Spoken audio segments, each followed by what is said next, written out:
அஸ்ஸலாமு அலைக்கும் வரஹ்மத்துல்லாஹி வபரகாத்துஹு. தினமும் ஒரு ஹதீஸ். ஒரு திர்ஹம் 1,00,000 திர்ஹத்தினுடைய நன்மையை முந்திவிட்டது. நபிகள் நாயகம் ஸல்லல்லாஹு அலைஹி வஸல்லம் அவர்கள் தர்மம் செய்கின்ற விஷயத்தில் பல்வேறு வகையான ஆர்வமூட்டுதலை ஏற்படுத்தி தந்திருக்கின்றார்கள். பொதுவாக செல்வம் உடையவர்கள் தர்மம் செய்ய வேண்டும் என்கின்ற மனநிலை அனைவர்களிடத்திலையும் இருக்கும். ஆனால் நபித்தோழர்களுடைய காலத்தில் எல்லோருமே நம்மால் இயன்றதை தர்மம் செய்ய வேண்டும் என்கின்ற சிந்தனை இருந்து கொண்டிருக்கும். ஒரு சிறு உதாரணத்துக்கு எடுத்துக்கொள்வதாக இருந்தால், தபுக் யுத்தம் ஆயத்தமாகிறது. நபிகள் நாயகம் ஸல்லல்லாஹு அலைஹி வஸல்லம் அவர்கள் தங்களுடைய பங்களிப்பை வழங்கும்படியாக சஹாபாக்களுக்கு மத்தியிலே அறிவிப்பு செய்கிறார்கள். அவர்கள் போட்டி போட்டுக்கொண்டு தங்களுடைய பங்களிப்பை வழங்குகிறார்கள். அந்த வகையில் உஸ்மான் ரலியல்லாஹு தஆலா அன்ஹு அவர்கள் 900 ஒட்டகம் 100 குதிரையை இதற்காக வேண்டி ஒரு 3 கட்டங்களாக தங்களுடைய பங்களிப்பை வழங்குகிறார்கள். அப்துர் ரஹ்மான் ரலியல்லாஹு தஆலா அன்ஹு அவர்கள் 200 ஊக்கியாக்கள் அளவு கொண்ட திர்ஹங்களை தர்மம் செய்கின்றார்கள். அபூபக்கர் உஸ்மான் ரலியல்லாஹு தஆலா அன்ஹுமா அவர்களுடைய நிகழ்வை பல்வேறு சந்தர்ப்பங்களில் நாம் கேள்விப்பட்டிருப்போம். நன்மையில் முந்துவதற்கு ஒருவரை ஒருவர் போட்டி போடுவார்.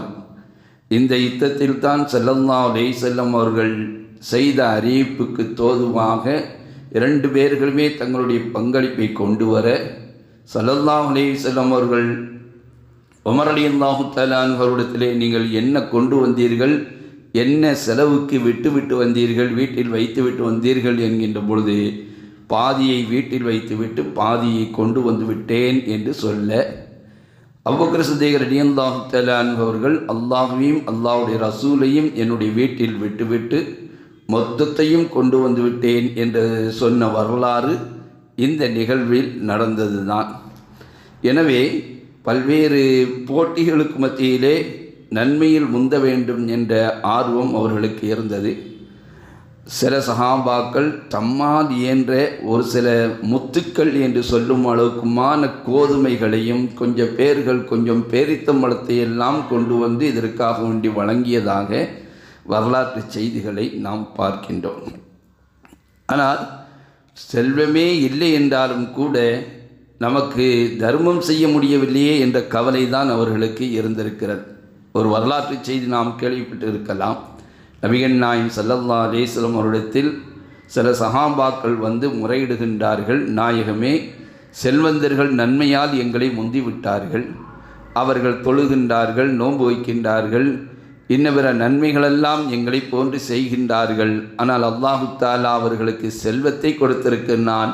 அதை தர்மம் செய்து அவர்கள் எங்களை விட நன்மையால் முந்திவிட்டார்கள் என்று சொல்கின்ற பொழுது, ஸல்லல்லாஹு அலைஹி வஸல்லம் அவர்கள் ஒரு சில திக்ர்களை கற்றுக் கொடுத்து, நீங்கள் இதை ஓதி வாருங்கள், அவர்களுக்கு சமமான நன்மைகளை பெற்றுக்கொள்வீர்கள் என்று சொல்ல, இந்த செய்தியும் கூட செல்வந்தர்கள் கேள்விப்பட்டு அவர்களும் அந்த திக்ர்களை செய்ய ஆரம்பிக்க, மீண்டும் நபிகள் நாயகம் ஸல்லல்லாஹு அலைஹி வஸல்லம் அவரிடத்தில் வந்து இந்த சஹாபாக்கள், அந்த நபித்தோழர்கள் செல்வந்தர்கள் எங்களை போன்று திக்ரும் செய்ய ஆரம்பித்து விட்டார்கள் என்கின்ற பொழுது, அது அல்லாஹு தஆலா அவர்களுக்கு வழங்கிய பேர் உபகாரம் என்று ஸல்லல்லாஹு அலைஹி வஸல்லம் அவர்கள் சொன்ன அந்த செய்தி, நம்மால் தர்மம் செய்ய முடியவில்லையே, அதனுடைய நன்மையை அடைய முடியவில்லையே என்ற கவலை அந்த சஹாபாக்களுக்கு இருந்ததை நம்மால் காண முடிகிறது. ஸல்லல்லாஹு அலைஹி வஸல்லம் அவர்கள் சொன்னார்கள், ஒரு பேரித்தங்கீற்றினையாவது கொடுத்து நரகத்தை விட்டும் பாதுகாத்து கொள்ளுங்கள் என்று சொன்னால், நம்மிடத்திலே அந்த ஒரு கீற்றுதான் இருக்கிறது என்றாலும் கூட அதை தர்மம் செய்து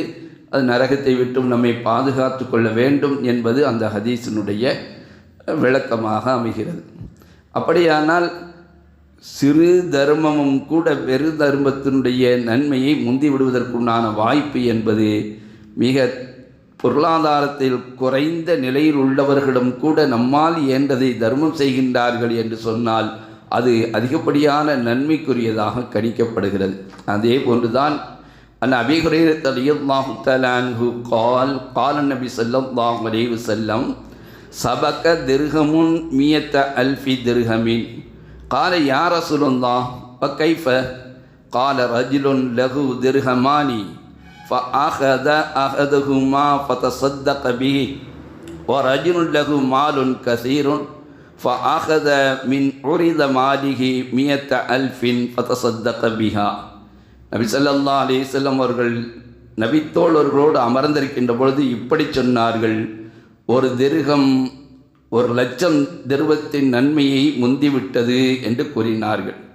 சஹாபாக்கள் அது எப்படி என்று கேட்கின்ற பொழுதுதான் ஸல்லல்லாஹு அலைஹி வஸல்லம் அவர்கள் சொன்னார்கள், ஒரு மனிதரிடத்தில் 2 திர்ஹம் இருக்கிறது, அதில் ஒரு திர்ஹத்தை தர்மம் செய்கிறார், அவர் தன்னிடத்தில் உண்டான பாதியை அல்லாஹ்வுடைய பாதையில் செலவழித்து விட்டார்.